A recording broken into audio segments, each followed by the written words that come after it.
Boeing delivered its first 787 Dreamliner today, an engineering marvel, but 3 years behind schedule.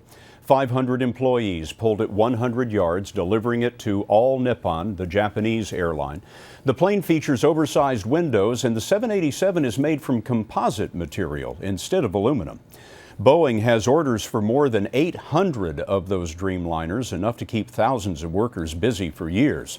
But on a slightly smaller scale, Mark Strassmann tells us a company in Georgia has figured out one way to create jobs.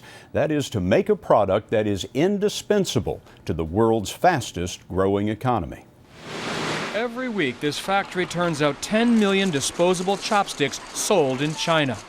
But the chopsticks are made in America's Georgia, a town desperate for these 80 new jobs. Oh, there was nothing here. Vacant building, vacant building, vacant building. Yeah, it's a sad situation around here. David Hughes and his partner Jay Lee started Georgia Chopsticks last May. Local leaders were skeptical. Because they were looking for people to hire folks. But then as it went on, it was kind of like, are they really going to make chopsticks? What seemed absurd, selling chopsticks to the Chinese, turned out to be the perfect business model. China uses 45 billion disposable wood chopsticks a year, but is running low on lumber. South Georgia has forests of poplar and sweet gum trees, ideal for chopsticks. And around Americus, closed factories left hundreds of people looking for work. What kind of a response did you get? Oh, they had to stop them from coming. There was like 400 came the first 2 or 3 days. For how many jobs? 50 then.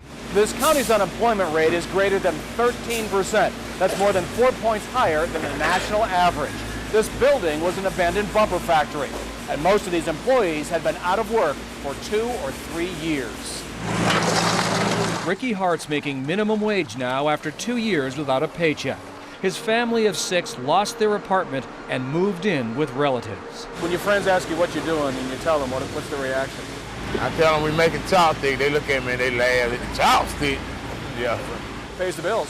You have to pay the bill, yes, sir. There's lessons in this that small town America could be a manufacturing center for lots of small, mid-sized companies.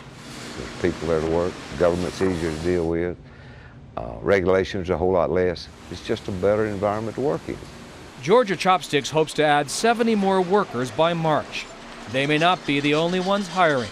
Asian companies have contacted local officials about possibly opening more factories around town. Mark Strassmann, CBS News, Americus, Georgia.